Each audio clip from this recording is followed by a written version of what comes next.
The dining facility at Forward Operating Base Hawthorne buzzed under fluorescent light. The HVAC hummed over the sharp scent of disinfectant and warm metal trays. Outside, the sky still held the last blue of night after a successful pre-dawn run. First Lieutenant Ava Morgan stepped in with a tray balanced tight to her chest. Operational camouflage pattern pressed crisp.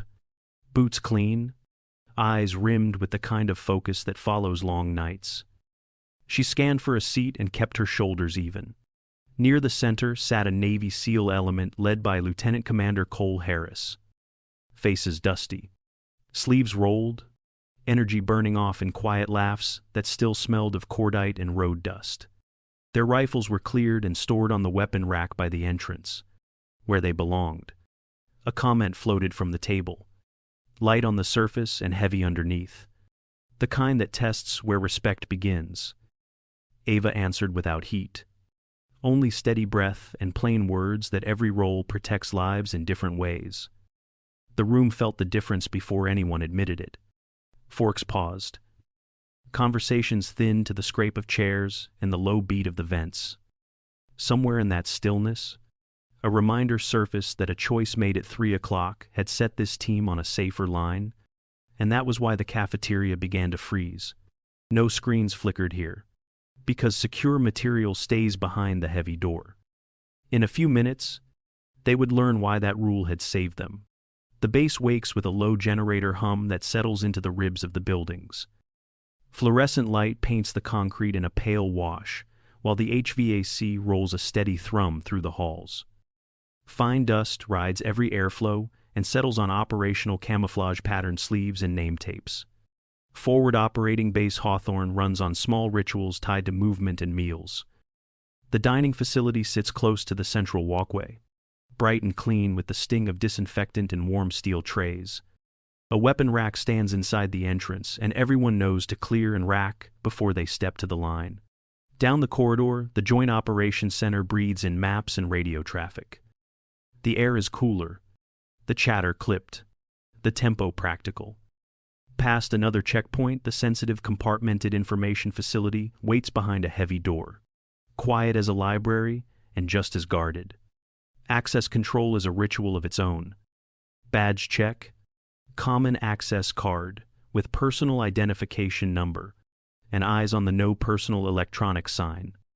The door seals behind each person, and the room takes on that soft hush that comes only when no signals can leak. First Lieutenant Ava Morgan works here. She is a United States Air Force intelligence officer with AFSC 14 Newtons, recently rotated from Joint Base Langley Eustis, and her days lean toward nights. She moves between desks and screens with a practiced calm that looks slow and is anything but slow. Ava lives on night shifts that blur into each other.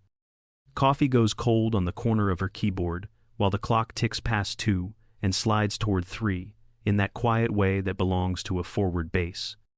She keeps a whiteboard beside her monitor that tracks a northeast approach and a southern approach with simple arrows and times. MQ-9 Reaper crews stream video and metadata into the secure network. Ava watches sanitized replays on SIPRnet for post-mission review and marks tactical overlays only inside the secure room. Nothing classified shows in public spaces because the rule is simple and it is followed. Back at the dining facility, a Navy SEAL element returns from the pre-dawn run. Lieutenant Commander Cole Harris takes a seat with his team while sleeves stay rolled and boots stay dusty.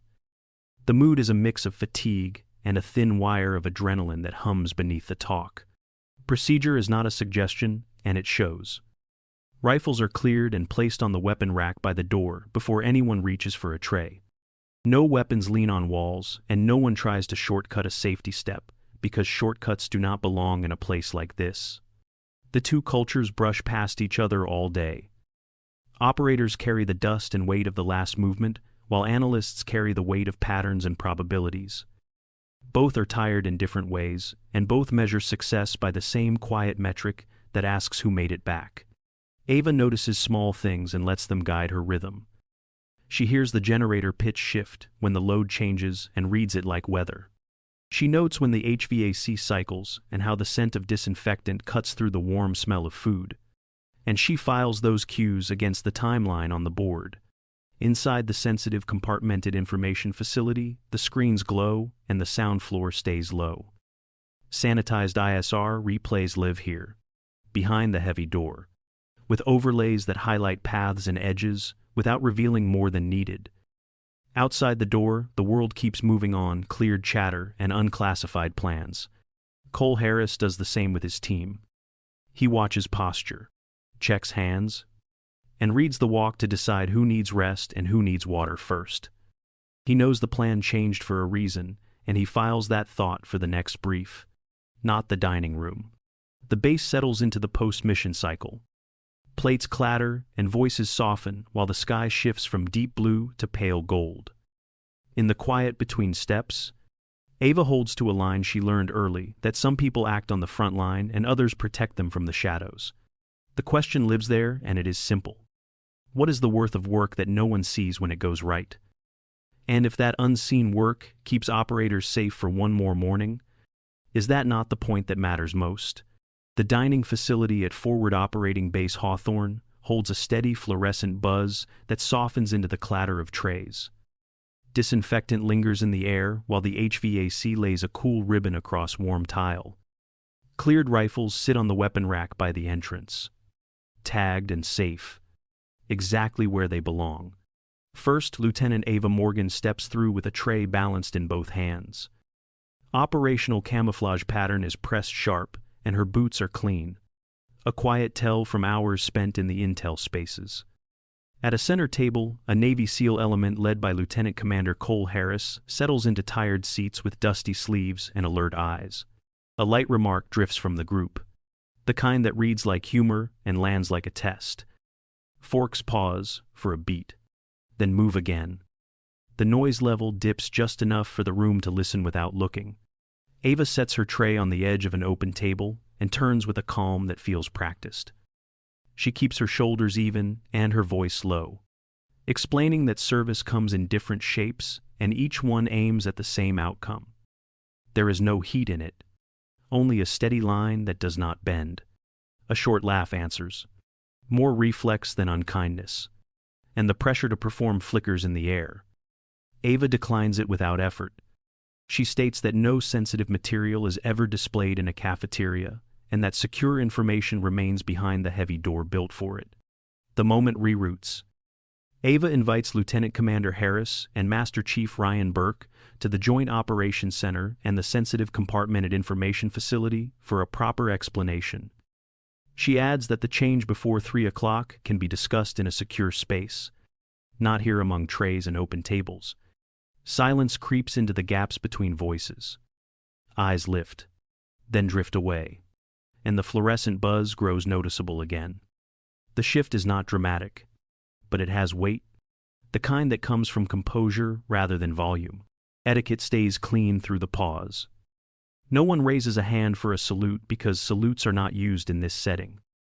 Weapons remain cleared and racked by the door, and forms of address hold steady, with Lieutenant Commander and Master Chief given their due. Cole Harris reads the room with the habit of someone used to making calls on thin margins. His posture settles, not in surrender, but in respect for process. Master Chief Burke watches with the even gaze of a senior enlisted leader who has seen good judgment change outcomes before breakfast. Ava nods once and reaches for her tray. The decision is simple and professional. Leave the public space and take the conversation to the right room. Chairs scrape. Conversations restart. And the path toward the secure door becomes the next step in a story that is finally ready to be told. The hallway outside the dining facility carries the last of the cafeteria noise. Trays clatter once, then fade to a low murmur. First Lieutenant Ava Morgan sets an easy pace toward operations. Lieutenant Commander Cole Harris and Master Chief Ryan Burke fall in beside her. Their steps match the corridor rhythm. Dust lifts and settles with each stride. The Joint Operations Center sits ahead with calm lights and steady screens. A watchstander glances up and nods them through the outer control point. The room holds the scent of cold air and dry plastic. Ava keeps the path professional. No small talk, only the work in front of them. At the next door, a sign states no personal electronics. Cole and Burke check pockets by habit and carry nothing that would break the rule. The checkpoint hums with quiet purpose. Badge check comes first. The reader gives a soft click and a green wink. Ava presents her common access card and enters her personal identification number. The heavy door swings inward on a slow hinge. Air pressure shifts and a hush replaces the corridor sound. The sensitive compartmented information facility feels like a library that runs on electricity. No one salutes here. Ranks are clear without gestures. Everyone holds to the etiquette that keeps focus on the mission. Ava moves to a secure workstation. She logs in on SIPRnet and opens a sanitized replay for a post-mission brief. Nothing on the screen shows classification markings. The display resolves into simple shapes and clean overlays. Paths and edges sit over a muted map with no sensitive labels. The audio stays off to keep the noise floor low. Cole stands at an easy parade rest. Burke plants his boots and watches the cursor track a route line. Their faces carry the long morning without complaint. Ava outlines the command path in quiet steps. Indicators rose on the night shift and triggered a spot report to the watch. Colonel Dana Whitaker and J2 validated the signals and coordinated cross-checks. Operations reviewed the recommendation and acted on risk. J3 issued a fragmentary order at 2:45 a.m. The change shifted the plan from a northeast approach to a southern approach. She keeps the tone even and the language plain. No flourish. No drama. Only the sequence that kept the plan aligned with reality. The room holds them in its stillness. The air handler smooths the background with a constant hush. Keyboards tap from a nearby desk and then go still again. Ava adjusts the replay to the critical window. The timeline bar sits just before the change that reached the team before step-off. She lets the cursor rest for a beat. Cole gives a small nod that means ready. Burke narrows his eyes as if he can feel the terrain through the screen. They both lean in by an inch. Ava steadies her hand on the trackball. She confirms that all material is sanitized and appropriate for a post-mission view. The rest stays compartmented as it should. Answers are close now. The cafeteria noise might as well be on another planet. The story is about to move from assumption to evidence. Ava draws a slow breath that no one hears. She thinks of the time note that follows in minutes. 3:00 a.m. Then she starts the replay and lets the facts speak inside the secure room. The sanitized replay opens in the sensitive compartmented information facility, with the room held in steady hush. White, hot, infrared from an MQ-9, Reaper washes the compound in clean contrasts. Tactical overlays draw simple lines that mark walls, alleys, and likely entry points without sensitive labels. First Lieutenant Ava Morgan keeps her voice even and her cadence slow. She notes the window between 2:00 a.m. and 2:45 a.m. when indicators stacked faster than routine. Lieutenant Commander Cole Harris and Master Chief Ryan Burke watch from a respectful distance with posture set for work. The first clip shows the compound perimeter in black hot to make heat-sink features stand out. A narrow lane on the northeast side cools quickly after foot traffic, which signals recent movement, and then a deliberate pause. The overlay highlights the lane as a potential choke point. Ava advances 1 minute at a time and adds a thin route line over the northeast approach. She explains that this line matched the original plan before the change. The room takes in the detail without comment because this is how post-mission review stays useful. She brings up a spectrum plot that has been sanitized for training and retains only non-sensitive descriptors. The trace shows irregular frequency hopping that does not fit local militia habits from previous nights. She labels it as an anomaly associated with a low probability of intercept or low probability of detection waveform. Traffic analysis spiked during that same window. The count of short transmissions rose and then tightened into bursts that lined up with movement on the screen. Ava marks those bursts as behavioral anchors rather than proof, because behavior over time carries more weight than a single frame. Direction finding and time difference of arrival, triangulation came next. She points to an area where virtual bearings converge near the northeast entry point. The overlay renders the convergence as a small polygon that hugs the outside wall where the lane narrows. Ava pauses to let the geometry speak. She adds that bearings like these are never perfect, which is why they are used with other cues. The Reaper video provides the pattern, and the signals layer provides the push. The next clip returns to White Hot to show personnel moving equipment. Heat signatures kneel and rise along the northeast wall, in a sequence that suggests emplacement work rather than casual rest. No faces are visible, and no identities are implied because this review stays on tactics. She tags 2 positions with neutral icons that stand for likely PKM machine guns. The fields of fire are drawn as cones that cross where the lane forces a turn. A third icon sits deeper, placed as a likely RPG-7 post with a backblast safe zone sketched behind it. Ava explains that the cones are estimates built from common engagement arcs and sightlines. The goal is not to guess perfectly, but to model risk in a way operators can use. Overlapping fire at that bend would create a prepared kill zone for any team entering from the northeast. Cole Harris leans an inch closer. He traces the route line with his eyes and stops at the turn where the cones meet. Master Chief Ryan Burke folds his arms and holds his breath for a beat, as if hearing the first snap of incoming fire that never came. Ava rewinds to 2:15 a.m. and steps forward in 30-second bites. Transmissions rise again, then fall to quiet. Foot traffic cools to dark in Black Hot and then warms in White Hot as new bodies cycle in, which fits relief drilling on the guns. She allows the clip to run without narration for several seconds. The room lets the pattern work on its own. This is the moment where visuals confirm the math. Now she walks them through the command path in clear steps. She filed a spot report with the watch when the second set of indicators aligned. The J2 desk notified Colonel Dana Whitaker with a concise summary and a request to coordinate verification. Verification paired the Reaper crew with a partner collection feed that cross-checked bearings and timing. J2 assessed confidence as high for an ambush build on the northeast approach. That assessment moved to J3 operations with a recommendation to reroute to the southern approach. J3 issued a fragmentary order at 2:45 a.m.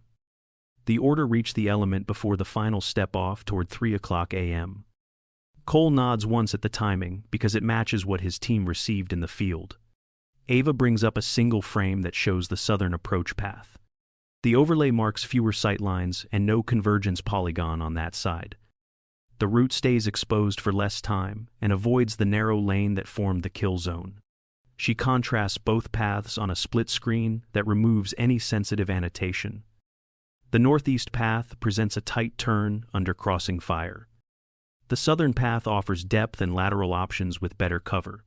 Cole speaks in a low tone that carries acceptance without drama. He notes how the first 3 men would have entered the bend with no room to maneuver. Burke adds a simple observation about how the second gun would have caught the trail element. Ava keeps the posture of a brief officer and lets the operators process. She states that the evidence did not guarantee a trap, but the pattern raised risk beyond acceptable. The job was to lower that risk before anyone crossed the start line. She shows one final clip where the northeast lane remains quiet after the team chose the southern route. The pattern of transmissions fades after 3 o'clock a.m., as if the bait went unused. The icons on the overlay dim and the screen returns to the base map. Etiquette stays tight in the room. No salutes occur because this is not the setting for that. Forms of address remain correct, and the tone stays joint and professional. Ava closes her notes and rests a hand on the workstation. She repeats that her work exists to protect those who act on the ground. She says it like a fact that does not need to be sold.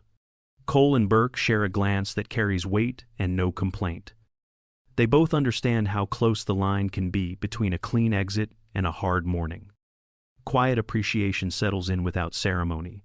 Ava locks the session and signs out of SIP or net.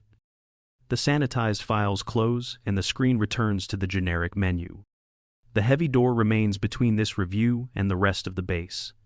As it should. The replay has done what it needed to do. It turned a set of early clues into a choice that kept people alive. The respect in the room shifts a small step. ready to move with them when they walk back into the light. The hallway outside the secure room holds a different kind of quiet. The air handler smooths the edges of footsteps, and the heavy door seals the past few minutes behind them. First Lieutenant Ava Morgan steps out with Lieutenant Commander Cole Harris and Master Chief Ryan Burke at her side. Etiquette lives here in small choices. No one salutes indoors in this context, and no one needs to. Burke sets his heels and stands at attention for a steady beat. A silent nod to work done well. Ava meets his eyes and gives a small return of posture. Not ceremony. Just respect. The moment lands with more meaning than a speech could carry. Cole closes the space with a firm handshake that belongs to joint work. Not a photo. He invites her to sit beside him at the next mission debrief. The offer is plain and professional. An acknowledgement that planning improves when the right voice is in the room. Ava answers with a simple agreement that keeps the focus on the team. They move back along the corridor at an easy pace. The hush of the sensitive compartmented information facility fades into the busier sound of the Joint Operations Center. Screens glow behind glass as watchstanders keep the rhythm steady. The dining facility greets them with light and the smell of disinfectant again. Rifles stay cleared and racked by the entrance, where a sign reinforces the rule. Voices fall to a murmur as eyes track the group. Curious but restrained. Earlier teasing does not return. Glances shift to nods, and shoulders turn to make space at a table. Respect shows up in body language that says, the room understands what it did not see. Ava keeps the conversation unclassified and simple. She thanks the team for the seat and mentions that everyone does their part to bring people home.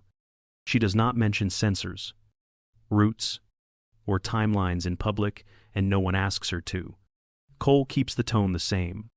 He checks on hydration, food, and rest cycles with a few quiet cues that carry authority without volume. Burke floats down the line, reading faces and letting his presence settle the table. The cafeteria returns to its normal beat. Metal meets plastic in soft clatter, and the HVAC lays a cool ribbon over warm chatter. A few operators step out to the hallway, moving with that loose posture that follows long mornings. Ava rises with her tray and offers a small nod to the table. The gesture is enough, and it fits the place. Cole answers with a brief look that promises follow-through at the debrief. They split at the corridor, each toward the next task. Ava turns toward the intel spaces to close her notes and sign what needs signing. Cole and Burke angle toward their team room to stack lessons and rest. Down the far end, the flight line breathes hot air through an open door. A rotor thump rides the breeze, slow at first and then stronger. Somewhere outside, a pave hawk begins to spin up. The sound gathers in the walls in a way that feels like closure. It is not loud, but it is clear. The next scene waits out there in the heat and dust, where a quiet kind of calm can settle in. Heat rolls across the flight line in slow waves that blur the edges of concrete. The HH-60 Pave Hawk sits with pre-flight complete and blades beginning to bite the air. Rotor thump grows from a soft patter to a steady beat that you can feel in the ribs. Ground crew stands at their marks with hearing protection snug and hand signals clean. A crew chief watches the arc of the blades and scans the perimeter. The safety standoff is clear, and cones mark the line that no one crosses. First, Lieutenant Ava Morgan stops well outside the painted edge and plants her boots in the dust. Hot wind lifts grit against her sleeves and tugs at the hem of her operational camouflage pattern blouse. She keeps her eyes on the aircraft and lets the rest of the base fall away. Inside the cockpit, crew sits at stations with checklists stowed. The tail wheel bounces once as the head speed steadies and the nose eases light. A marshal raises a final signal and the aircraft nods like a person making up its mind. The radio call passes over the ramp in a plain voice that carries through the headsets and into the morning Pave Hawk lifting. The helicopter slides a few feet, tilts forward, and climbs through its own dust. Heat shimmer wraps the fuselage and turns it into a wavering shape against the pale sky. Ava watches from her safe lane and lets a lesson return from Nellis Air Force Base. Courage is often quiet, more steady than loud, more patient than fast. She thinks of Colonel Dana Whitaker and the way that truth was taught without fanfare. One deliberate choice at a time. Fuel scent hangs under the rotor wash and fades as the aircraft climbs. The crew sets a clean track along the runway edge and then turns toward the horizon. The ramp grows still again, except for the faint echo of blades and the sound of the wind moving leftover dust. Ava breathes in and lets the breath go. Slow and even. The tight coil between her shoulders loosens a little as she accepts what the night proved. Unseen work can shelter those who act. And sometimes that is enough for a day to feel complete. Monitors cast a soft blue wash across the intelligence workspace, while the server stack keeps a steady hum in the background. The room feels sealed and measured. Air cool and still. First Lieutenant Ava Morgan sits at a secure workstation and finishes a post-mission after-action report on SIPRnet. Her cursor blinks over the last line as she checks the timeline and closes supporting tabs that do not belong in the report. A notification for a recommendation for commendation slides into the corner of the screen and waits. She closes it without opening because recognition is not the point. The desk holds a small framed photo from Nellis Air Force Base with Colonel Dana Whitaker standing beside her under bright desert sun. The frame leans against the monitor where she can see it without thinking about it. No personal electronics rest on the desk because the room keeps strict rules that everyone respects. The light from the hallway stays blocked by the heavy door and the sign that reminds people to keep voices low. No sensitive details are spoken aloud, and nothing on the screens shows more than is needed. The atmosphere is careful and calm in the way of a controlled space. A faint pulse of helicopter rotors reaches in from the night and fades like a heartbeat moving down the flight line. Ava breathes, saves the report, and returns her hands to the keys with quiet focus. The arc settles in humility as she leans forward and gets back to work. Thanks for spending time with this story and for honoring the people who keep others safe in quiet ways. If you have a moment when your unseen work made a difference, share it below and type "protect" over pride so others can find your comment. If this resonated, a soft like and subscribe helps. And the next video looks at how intelligence and operators plan together to bring teams home, step by step, with respect and good judgment guiding every call. Stay safe, stay kind, and keep showing up for the work that rarely gets applause but always matters most.